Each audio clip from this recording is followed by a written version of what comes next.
chasing people who are leaving. Stop chasing people who are offended. Stop chasing people who don't get it. Stop chasing, trying to get back in your life, people that God is trying to take out of your life.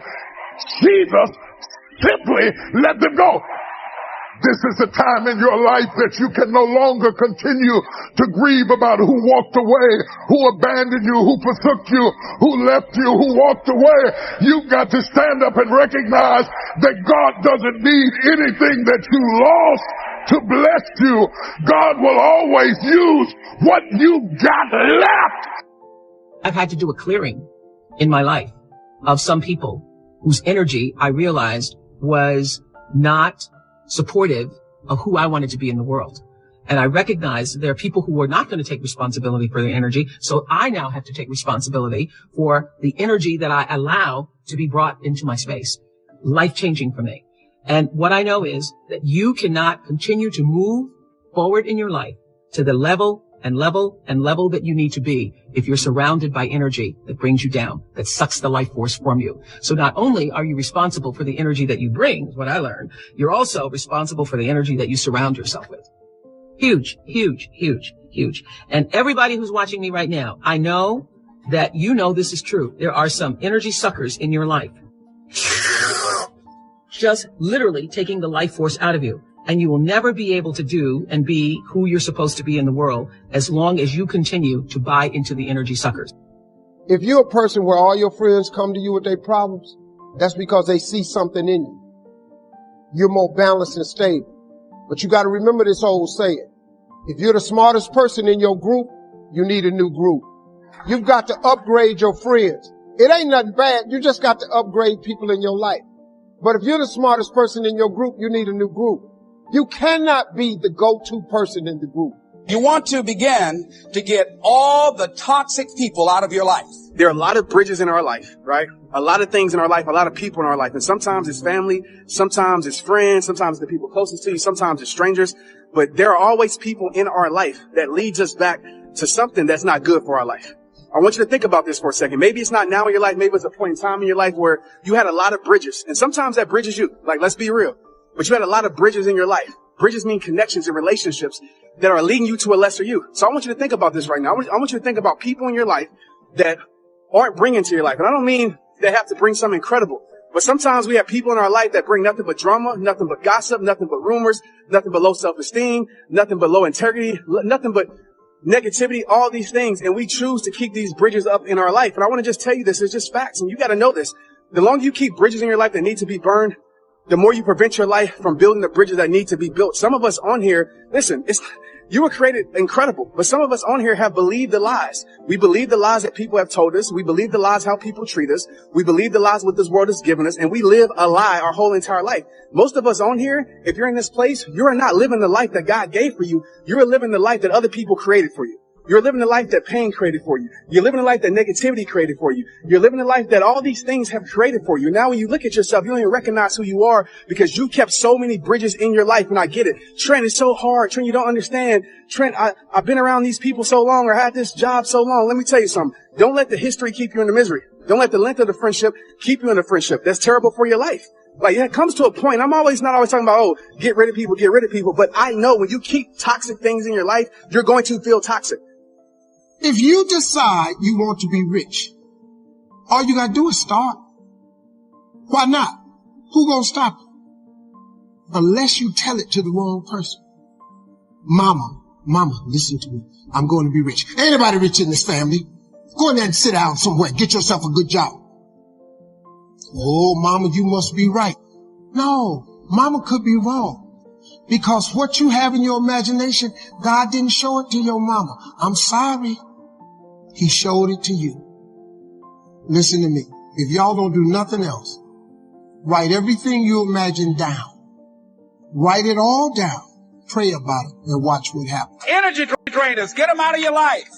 See, ladies and gentlemen, it takes a lot of energy to reach your goal. It takes a lot of emotional, mental, and spiritual energy to reach your goal. And you can run faster with 100 who want to go than with one around your neck. I want to talk to you today about connecting with the right people. Your destiny is too big to get there on your own. God has already arranged certain people to speak faith into you. He's placed in your path people to inspire you, to challenge you, to help you grow and accomplish your dreams. But the reason some people never reach their highest potential is because they never get away from the wrong people. Everyone cannot go where God is taking you. You've got to connect with people that understand your destiny, people that appreciate your uniqueness, people that can call forth your seeds of greatness, not people that are always pushing you down, telling you what you can't become, never giving you their approval, no matter how good you do. Life is too short to drag people along. If you will get the wrong people out of your life, then God will bring the right people into your life. And some of you, the only thing that's holding you back is your inner circle. The people that are closest to you, they're with you, but they're not really for you. You're constantly having to persuade them that you're okay and convince them to get on board. You're spending all your time and energy on someone that doesn't understand your destiny. Your time is too valuable to spend it with people that are not 100% for you. It's not the quantity of friends that's important. It's the quality of friends. I would rather have 2 good friends that I know are for me 100% than to have 50 friends that are only for me 80%. There's no way I can help myself. There's no way I can help the people who deserve my help if I'm keeping things in my life that's making me feel helpless. You have to guard your heart. You have to burn every single bridge that leads your life back to destruction. You have to burn every single bridge that leads your life back to negativity. You have to burn every single bridge that leads your life back to low self-esteem. And the more that you don't know who you are, the more that you don't tap into guarding your heart because you're letting people stump on your heart, you're letting people take advantage of your life, the more you're doing that, then you're not going to have confidence in yourself and you're going to believe the lies that people have told you. Like straight up. You have believed the lies that someone else has told you. You let a broken person break you. You let a person that don't know how to love break you. You let a person that don't know what loyalty is break you. Am I telling that you have to have a perfect relationship or friendship? Absolutely not. Mistakes are going to be made in this life, but the same mistakes shouldn't be repeated because when you repeat the same mistakes, and this is as a personal message too, when you repeat the same mistakes over and over and over and over and over and over and over and over and over again, it is not a mistake. It has become a choice. Someone is choosing that action over and over and over again. You need to evaluate who's on your team, who's speaking into your life, who you're giving your time and energy to. In other words, who you eating lunch with every day at the office, who you're talking to on the phone so much. Are they building you up or tearing you down? Are they inspiring you to go further or are they telling you what you can't do? No, don't spend your time with people that don't make you better. Some of you don't realize how much that one negative influence is holding you back. You don't know how much more you would accomplish, how much more you would grow, how much more you would enjoy life if you just make necessary changes. There are 2 kinds of relationships, nourishing relationships and toxic relationships. Nourishing relationships are the relationships that inspire you. They motivate you. They bring the best out of you. Toxic relationships are relationships with people that always criticize you. All they can do is find fault. All they can do is just exploit your weaknesses. All they can do is remind you of the mistakes that you've made in the past. These people are bad for your health. Toxic people can run your blood pressure up. One apple can spoil a whole barrel. One negative energy drainer can spoil your whole life. I know people whose lives have been ruined because somebody wasn't good for them. See, there are some people that aren't good for you. They aren't good for you. You've got to get them out of your life. Everybody cannot be a loser. Some people have to be successful. So, in my reality, I'm successful. So I hate when they use that, oh, let's be realistic. You never did this before. You never did that. Blah, blah, blah. Come on. They can't see from themselves, so there's no way they can see it for you. Think about that, guys. If these people never been successful, how can you really expect them to support you and want you, to get to that next level and be successful? They never saw it for themselves. They never had it. So just keep that in mind when talking to friends and family. You need to make sure the people in your inner circle believe in who you are. They celebrate your gifts and they're pushing you further, not holding you back.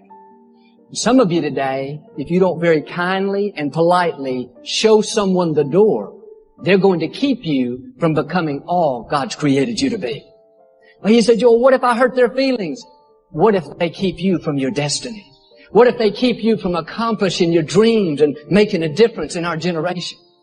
I can't think of anything worse than to come to the end of our life and realize we have not become what God's created us to be. A lot of times we think, I know this person is not a good influence. I know they're keeping me from growing. But if I make a change, I may not have any friends. I may be lonely. Yes, you may be lonely for a season, but you never give up something for God that He doesn't give you something back better in return.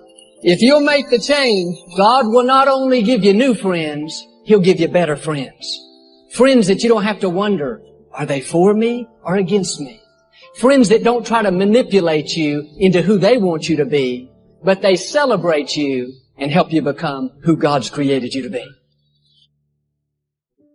Starting tomorrow, what are you going to do that'll make a change in your life's direction? Good question. What are you going to do starting tomorrow that'll make a difference?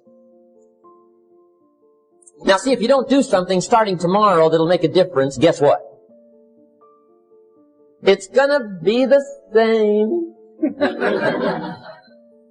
And see, that way you can guess what the next 5 years are going to be like. Look at the last 5. Because the next 5 are going to be like the last 5 unless you, major key, tomorrow, change it all. Or change a little, or change something, or don't change. It's choice time. You can do whatever you want. Major step to human progress. Discipline. If there's one thing to get excited over, that's it. Get excited over your ability to make yourself do the necessary thing. What could you make yourself do starting tomorrow that would change it all? No! Tell. Now see, that's exciting. On any given day, you can massively change the direction of your life.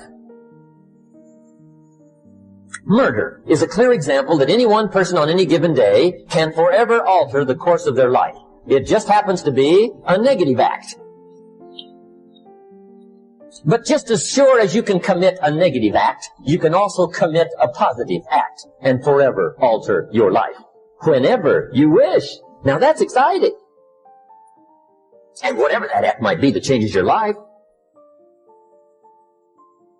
The guy finally takes a shotgun to his car and blows out every window, destroys every tire, puts 100 rounds in this shabby old thing. And he says, I have driven this embarrassing thing for the last time. And not only will I never drive it again, nobody else will ever drive it again. And he let that shuddering thing stand there for a while as a monument to the day he said, today my life changes. Now, who can do that? Anybody. When can you do it? Whatever day you pick. Now, here's the key to discipline. Start with the little disciplines. Get excited over the little disciplines. And get right on those, because those will lead to the big ones. You can't handle the big challenges in life unless you take on the little ones. Make a list of all the things you can do. Get right on those. Discipline yourself for those. Both for the results and for the muscle and for the practice. So that when life hands you some big challenges, you'll be ready. You'll have the muscle. But see, if you don't handle the small ones, you can't take care of the big ones.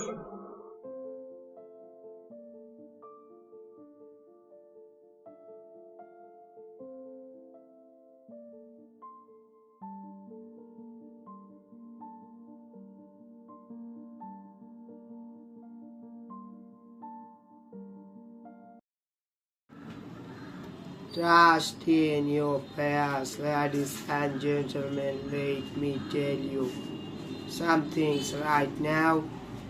Prayer words now. I know somebody's out there is thinking that prayers and nothing happens, but let me ask you this: did you truly believe in what you were asking for? Did you trust your prayers, or were you just throwing words into the air like confetti hopings? Once you check, say prayers, it's about wishful, about faith, It's about knowing deep down in your soul that you are asking for is already in motion.